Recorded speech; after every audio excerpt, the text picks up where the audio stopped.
Tracking down and prosecuting the estimated 2,000 suspects involved in the January 6th attack has turned in one of the biggest investigations in the history of the FBI. So far, more than 700 people are facing criminal charges after investigators scoured tens of thousands of hours of video evidence. But the professionals could not do all of that alone. In fact, they've relied on help from the public. And that includes an interesting group of amateur detectives. Our Jeff Pegues spoke with members of this group. They're secretive. Understandably, they're worried about threats themselves. Jeff, good morning. What do you know? Good morning, Tony. These so-called Sedition Hunters are amateur detectives who come from all walks of life. A teacher who squeezed in research between classes, a union worker, even a grandmother. But they all have one thing in common: the horror that they felt on January 6th. That day is seared in so many minds. Mobs of rioters pummeling and beating police officers and trying to breach Capitol doors. I was watching all these people hurt officers, desecrate Congress, and no one was getting arrested. What this woman saw on January 6th motivated her to do something. We aren't identifying her because, like others working to identify rioters, she's concerned about her safety. What happened means something to you. Well, a democracy is only as healthy as its citizenry. And a democracy, its citizens have to care. They have to care about the rule of law. Weeding through tens of thousands of images produced that day, this politically independent grandmother joined the crowdsourced collaborative movement of Sedition Hunters almost immediately. Was there one in particular that sickened you? Caveman who beat Officer Miller with the flag. Pretty much anyone in the tunnel that day participated in mass mob violence. John Scott Railton was also closely watching the attack. One image stopped me in my tracks, and that was a picture of a man wearing body armor holding a clutch of temporary restraints in the visitors' chamber of the Senate.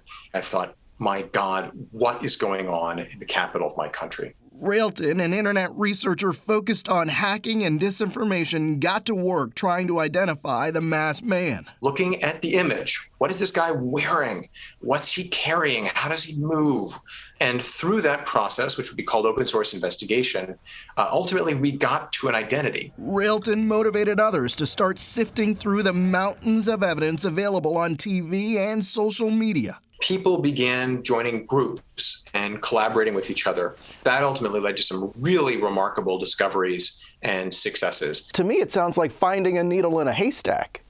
It's like finding a needle in a haystack of needles. Some of the Sedition Hunters would work with images just focused on tracking people in the crowds. Others focused on building timelines or geolocating individuals on maps of the Capitol. It's like looking at a picture, what's in the background, where do I think the person taking this video was standing, what else in that video corresponds to a time period that I already know. They even established ethical guidelines of what not to do. For example, they don't name individuals before an arrest has been made.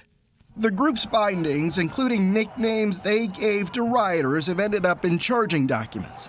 And FBI case agents continue to ask for the public's help. Any assistance, and this kind of assistance, is really vital. Former FBI agent Catherine Schweitz says the Sedition Hunters' work has undoubtedly led to faster results. It is by far the largest number of people that the FBI has ever had to investigate. The fact that the citizens are stepping up is taking the time period and shrinking it down substantially. Still, there remain more than 250 people wanted by the FBI for allegedly assaulting federal officers, and ultimately the number of arrests could more than double. You know that old saying, many hands make light work? With the help of the Sedition Hunters. Grandma's got a new hobby. She's got gardening hobby in the spring, summer, and fall, and sedition hunting hobby in the wintertime. If I, a simple little old gray-haired grandma, can do this, anyone can. The people we spoke with believe that there are hundreds, if not thousands, of people doing this kind of work, and they've gathered, Tony, this massive database, 1,800 images and even names of some of the people that they've been able to track down. And it's a huge amount of work for law enforcement. I know this investigation could go on for years to come. They could still be tracking people down, bringing charges. But before we look into the future, I'm interested in the past. You were here on January 6th. What are your memories of that day? I will never forget how all of it started. I was at the Ellipse where the rally was, and as soon as Rudy Giuliani took the stage and said, trial by combat, and then the president took the stage, you could see the tone in the crowd changing. They came this way. In fact, there was a man beating on our CBS News truck, and he looked like he wanted to hurt us. But once we were able to get out of the truck, we came up here, and then, of course, I saw people climbing the walls.